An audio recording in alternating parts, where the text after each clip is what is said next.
very good evening to all our viewers joining us on Prime Time News on TV1. For the Newsfirst team, I am Zamal Ratnayaka.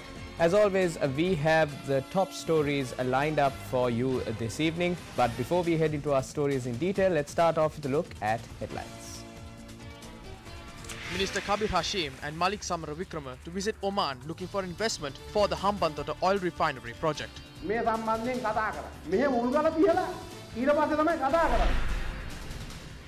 Mahinda Rajapaksa lets the cat out of the bag. The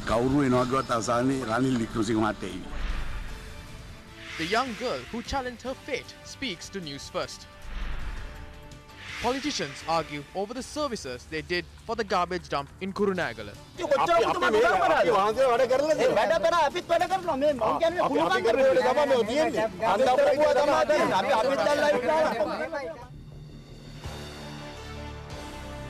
The Daily Mirror newspaper reported Minister Malik Samara Vikrama together with Minister Kabir Hashim will leave to Oman to discuss matters surrounding the oil refinery in Hambantota, which supposedly is a foreign direct investment. FDI procedure is that a foreign investor visits the country he intends to invest in. Once an FDI is confirmed, it is rare that a high-level delegation comprising of 2 senior government ministers are required to travel to meet the party officially announced as a minority stakeholder in this investment. But that is exactly what seems to be happening here. So why are Ministers Samara Vikrama and Hashim making a beeline to Oman? Deputy Minister Nalin Bandara Jayamaha clarified during a media briefing that this project will include the government of Oman as investment partner. Despite such claims, neither the subject minister nor the government of Sri Lanka is yet to confirm the nature of the relationship between the respective project and the government of Oman. While Oman's oil ministry promptly denied being part of the plan to build an oil refinery in Sri Lanka, and there have been no reports regarding a change in their stance. Meanwhile, a director of Silver Park International, S. Jagat Rakshakan, a former Indian government minister, said he had only submitted a preliminary proposal to the Sri Lankan government to invest in the project and had not finalized any terms of the deal. He further stated that a financial viability assessment of the project is yet to be done and the equity partners for the remaining 30% of the investment is yet to be sorted. It is against this backdrop which raises serious concerns on the minister's visit to Oman. Could it be an effort to salvage some sort of deal or an attempt to conceal what is clearly a dubious project?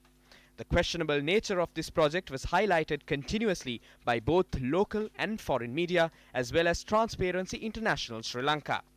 The government of Sri Lanka has so far failed to provide justifiable answers to all these questions that have been raised. Now, on a similar note, following are some views expressed in the political arena regarding this project.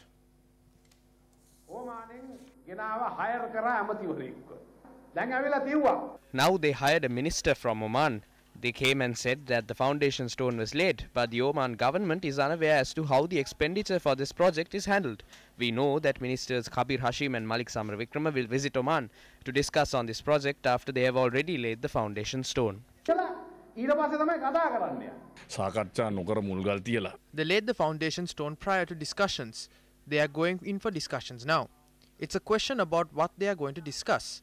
Any investment that is made will not be a success as long as these corrupt parliamentarians are in power.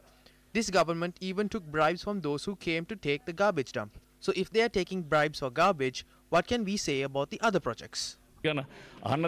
Oman. Oil Minister of Oman was the chief guest at the event, but the Embassy of Oman says there is no such investment.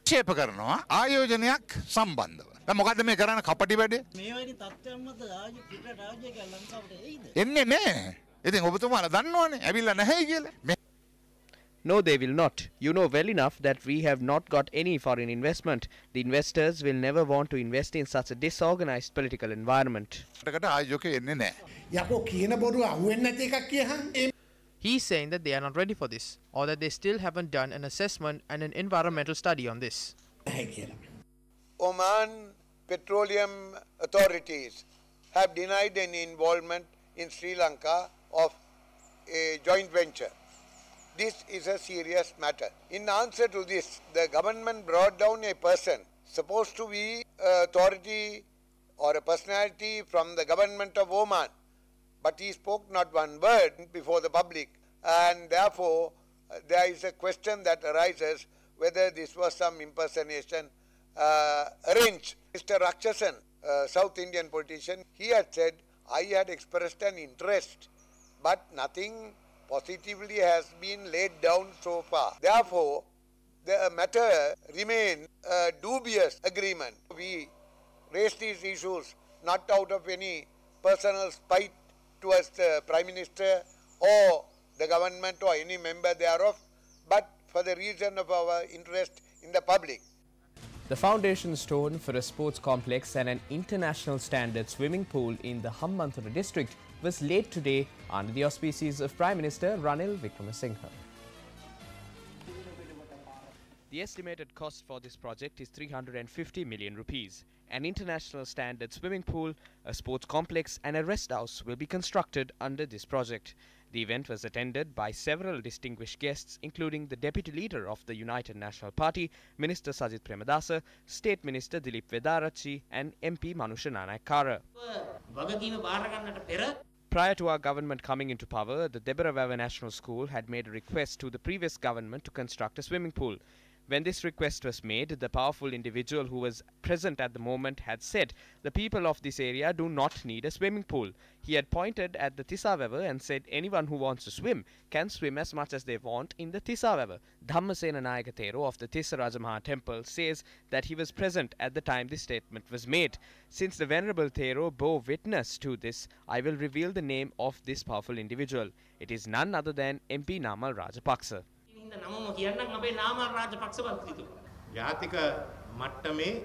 Development is taking place at a national level. The foundation stones for an oil refinery and a cement factory was laid last week.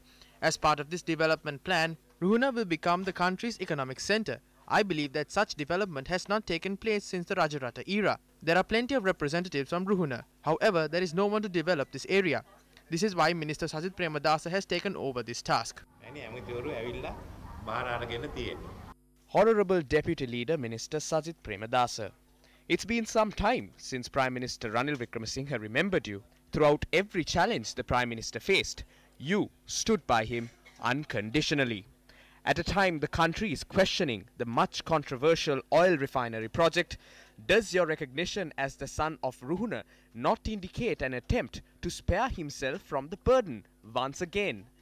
This was the same technique that was followed by Ranil Wickremesinghe during elections. In 2010 as well as in 2015, who protected themselves from the trouble by putting someone else forward? This was the same technique he followed every time the party suffered a crisis. Your father made the right decision at the right time.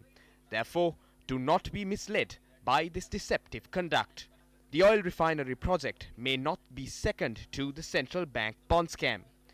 We make this statement in line with the reports of Transparency International Sri Lanka that claims this project may be an attempt to launder money. We believe that this may be the cause for the Prime Minister's sudden realization of your worth. Leader of the opposition Mahinda Rajapaksa spoke about the future political situation after he paid his final respects to the remains of the wife of late former Minister Gamini Disanayake, Mrs. Shrima Disanayake.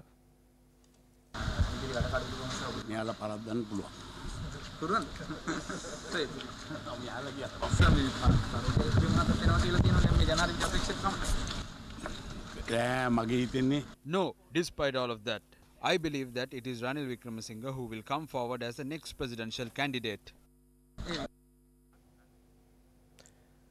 Rashmi, who faced the GCE ordinary level examination, proved herself once again by obtaining 8 A passes and a B pass. We are now joined by Newsfirst's Amavi Banagoda from the newsroom. In 2012, she faced the Grade 5 scholarship examination and was the only student who passed the examination from the Dehiyovita Halloluwa Junior School, which was a milestone in her life. ධෛර්යවන්තව තමගේ ඉලක්කය කරා යන්න කියලා මම නංගිලා මල්ලිලා ගැනත් ඉල්ලා Challenging the obstacles in life, Rashmi proved her determination when she brought glory to the nation by winning the Super Challenge Gold Medal at the Global Technology Challenge Tournament, which was recently held in Vietnam. ආඩම්බර වෙනවා මගේ මව්බිම වෙනුවෙන් ඒ වගේ ජයග්‍රහණයක් ලබා ගන්න පුළුවන් වීම ගැන.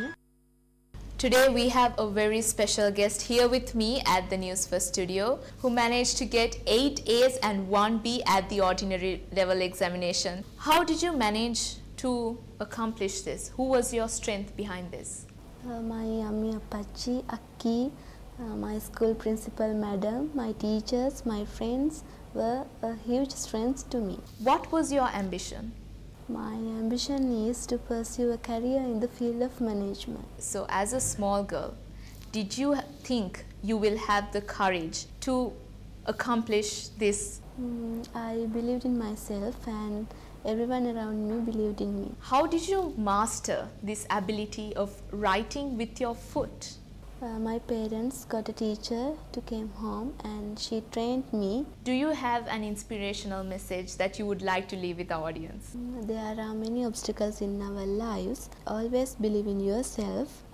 People say they can't achieve their targets because they don't have something. But if they are stuck in that mindset, they will never be able to achieve their targets. And with that inspirational story, we cross over for a short commercial break. Stay tuned to News First.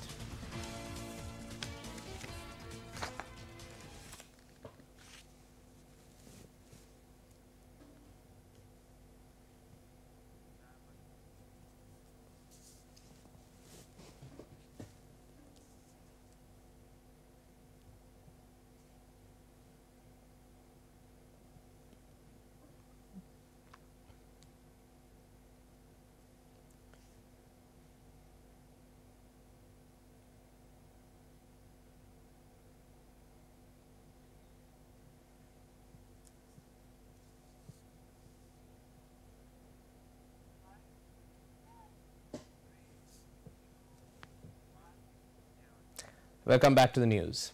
At a seminar held in Colombo yesterday, a member of the Organisation of Professionals Association of Sri Lanka had something interesting to say in response to the members of the head table. As a committee consisting of all 225 members of Parliament, tasked with coming out with a draft, not a bill. A draft becomes a bill only after the document is approved by the Cabinet of Ministers. So within a month from today, 8 out of the 9 provincial councils become non-functional. They just cease to exist. We have negated the whole of the 13th Amendment. Our objective was to have and develop a constitution for the first time in the country, even after 70 years, that all the peoples of the country will agree with. It's a social contract. It's not just another law. It's not an act of parliament. It's actually a contract. The people whom we elected serve themselves, not the people. The corruption to such, and that is why parliament has failed. People don't want the parliament. In fact, that is why you find it difficult to get a constitution done. So the whole system is geared. Who is coming in? Coming in through various political parties in various ways with no credibility, come in there and saying they are representing the people for the people. In such circumstances, how do you expect democracy or whatever you call the social contract to function? The same applies to your provincial council. People are happy without the provincial council. To tell you frankly, to a certain extent, people were happy without the local government also, because they can get their jobs done. But now we have to pay extra politicians. We have multiplied the politicians. You all are serving yourself. My question for you is, you are failing in your bid because you have failed to represent the views of the people. So don't say that you have a contract between the yourself and the people. MPs M.A. Sumandiwan and Jayampati Wickramaratne were responsible for destroying the intent of the 19th Amendment to the Constitution, where it is clear no government can function effectively. We have previously showed the manner in which the people who were appointed for the important task of drafting a constitution for the country conduct discussions.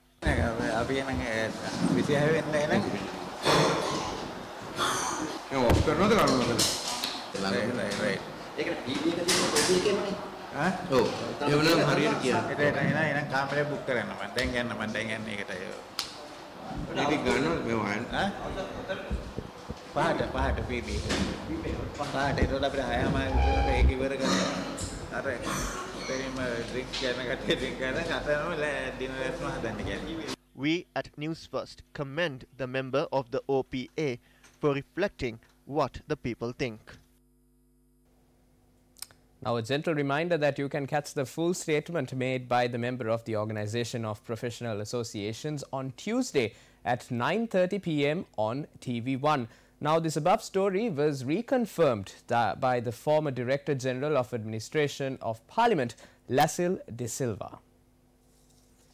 It is so very unfortunate. You know, the members of Parliament must remember that they are paid so much. The taxpayer has to carry the burden. Unfortunately, they don't give that much of, consideration for their duties and functions. They have forgotten that we have a problem with regard to international debt, and the country is going through all the hardships owing to all that. They must remember the duty comes first. They should be there in Parliament.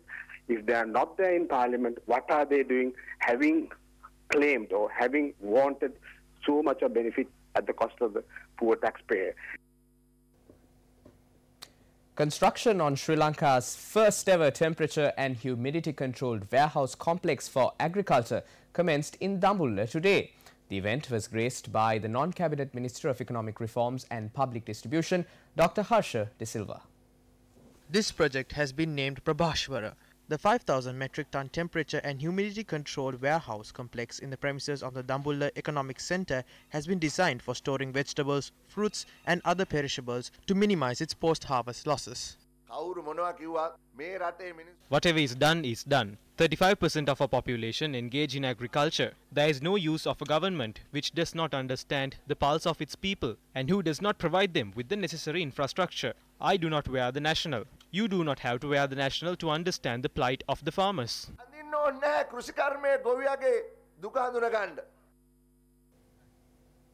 UNP MP Palitharange Bandara inspected the land in Puttalam allocated to build the regional office of the Ocean University of Sri Lanka.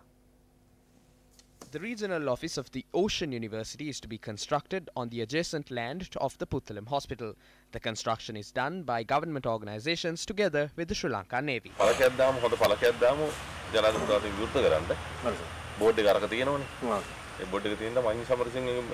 The previous subject minister intentionally excluded this from the cabinet paper. Therefore, the project was not started. In 2017, 300 million rupees that was allocated for the Ocean University was sent back to the treasuries. We informed the president about this and drew his attention to this problem during his tour of Puttalam, and he instructed us immediately to take steps to re-initiate the Ocean University project. Accordingly, on the 24th of April, during the President's second tour of Puttalam, we will take steps to commence construction of the Ocean University. සාගර විශ්වවිද්‍යාලයේ වැඩ කටයුතු ආරම්භ කිරීම සඳහා පියවර ගන්නවා. Cabinet කමිටුවන් ළඟ එනවා කියලා පේනවා ජනාධිපතිතුමාත් එක්ක පුත්තලම සංචාරයේදී මම දැක්කා කුලිපග කතා බහ කරනවා. කිසිම අන්දමක මම ජනාධිපතිතුමා හෝ වෙනත් කිසිම I do not have a personal dispute or disliking towards the president or any politician. During the Puttalam tour, the president saw and understood the reason for the downfall of Puttalam. The people of this area have been handicapped due to the lack of a cabinet ministerial post in Puttalam. The president himself said it, and he agrees with it. We strongly believe that the president will take steps to give that opportunity to Puttalam. එතුමන් පිළිගත්තා. ඒ නිසා පුත්තලමට ඒ අවස්ථාව ලබා දෙන්නට එතුමා කටයුතු කරයි කියන අපි විශ්වාස කරනවා. Now, in a controversial story reported from Badulla, the GMOA claims that the Chief Minister of the Uva province, Chamara Sampath Desanayake, had intimidated the Director of Health Services for the Uva province. Now, the GMOA added that they would resort to severe trade union action if the Chief Minister does not apologise to the director in question before the 1st of April. The GMOA had organised a media briefing at the Badula General Hospital last afternoon to create awareness on the matter. At the media briefing, an audio tape was also played which the GMOA claims is one where the Chief Minister intimidates the director at his office in the presence of area residents. The GMOA alleges that the row has occurred as a result of the director denying permission for a road which the Chief Minister had attempted to construct, which runs through the Damodara Divisional Hospital. The other day, stones had been hurled at the official residence of the doctor in charge of the Damodara Divisional Hospital, and the doctors of the Damodara Hospital abstained from their duties last evening, protesting against the incident. We intend to initiate legal action against Chamara Sampath Dissanayake as he has exceeded his authority and disrespected our trade. He tried this with the wrong people. We will give him 2 days to apologize, and this must be done in front of media. If he does not, we will teach him an unforgettable lesson.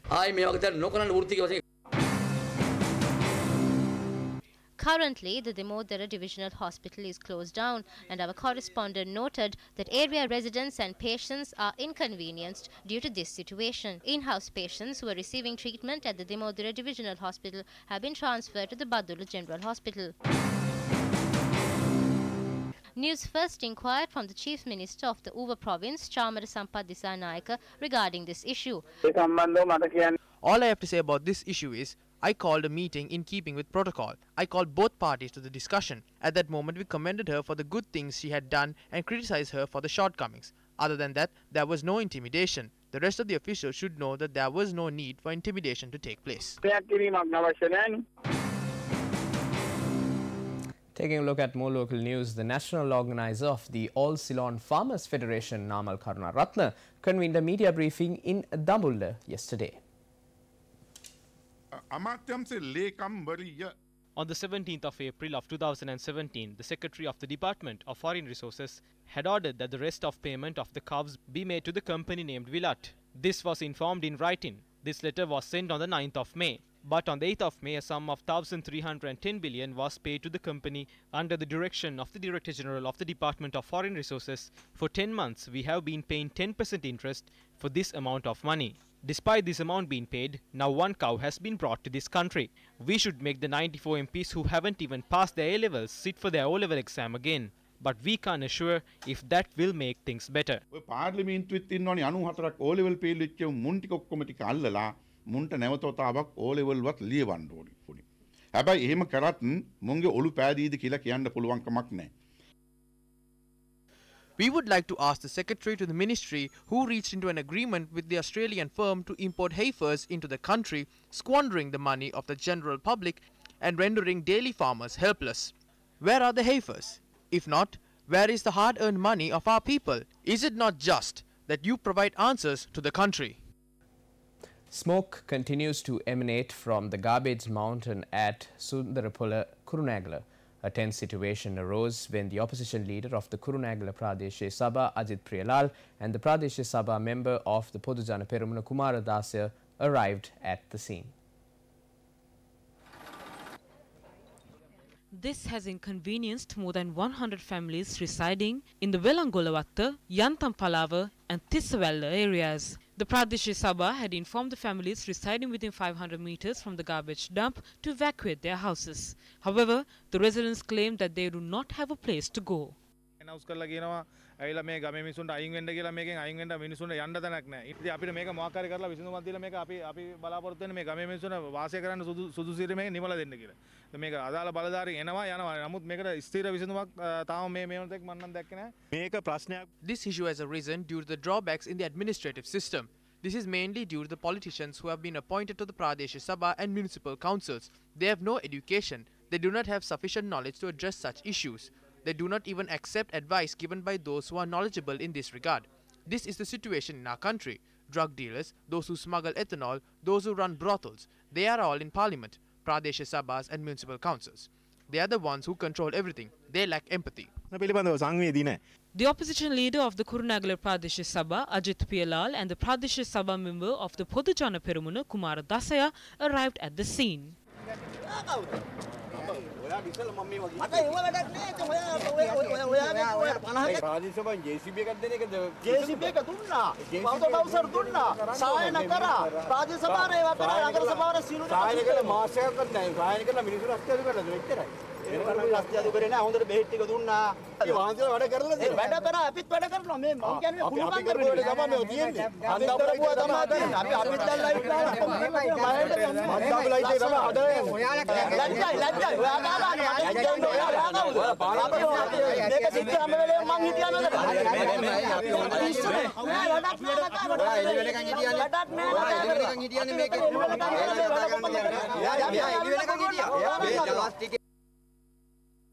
An event to exhibit banners creating awareness about safety, jointly organised by the Ministry of Transport and Civil Aviation, National Council for Road Safety and Sri Lanka Railways, was held in Polgahawala today. The event was held under the auspices of State Minister of Transport and Civil Aviation, Ashok Abesinghe. The State Minister spoke about the number of people who were killed in accidents due to negligence while travelling in trains. 544 people were killed in 2014. The number was reduced to 464 in 2018. I think we can prevent the accidents if we practice self-control and discipline. We will open the railway service from Matara to Beliata on the 8th of April. We are also hoping to declare open a stretch of 63 kilometers from Beliata to Hambantota. We will also implement a special bus service from Beliata to Kataragama. Now, 3 people were killed and another 3 were injured in a motor accident in Vandaramulla, Batiklo.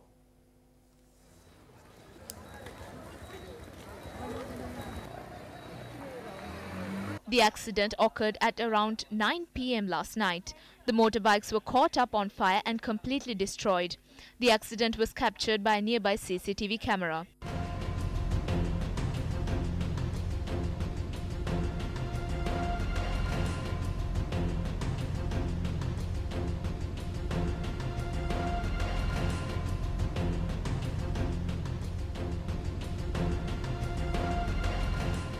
The victims were identified as residents of Vandaramulle and Kantantudi.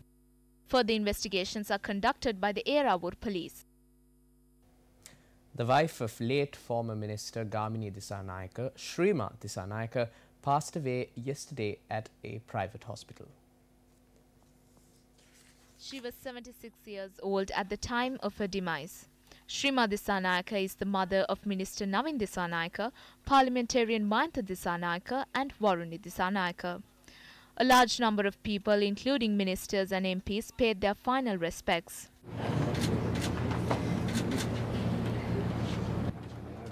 The remains have been placed at the residence of Minister Navin Disanayake in Vijayarama.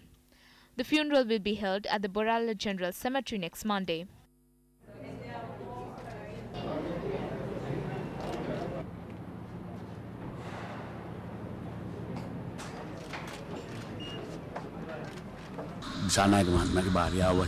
As the wife of Minister Disanayake, as a social activist, she had done a great deal for the betterment of our nation. From the 70s itself, I have closely associated her family and her children. I believe her demise is a much-felt loss.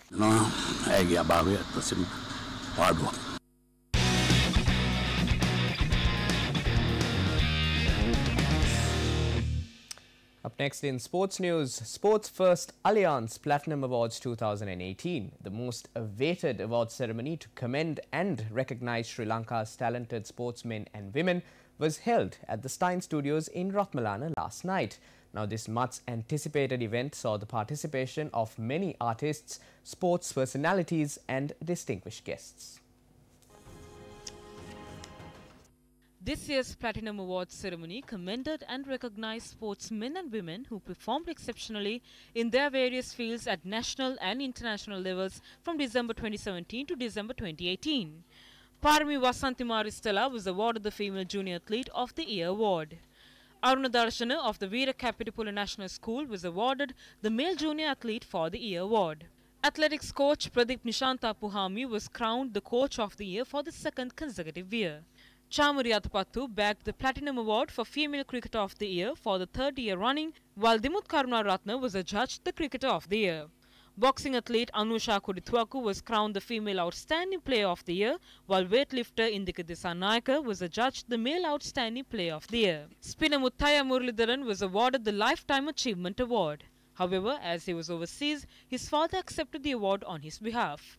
Bodybuilder Lushan Pushparaj, who had obtained the most number of SMS votes from viewers, was crowned the Popular Sports Personality of the Year at yesterday's Sports First Alliance Platinum Awards. And with that, we bring to a close this edition of Primetime News on TV1. To stay updated on the latest news as and when they happen, tune in to our Primetime News at 9 tomorrow night, as well as our award-winning website www.newsfirst.lk. For the Newsfirst team, I'm Zamal Ratnayaka. Take care and good night.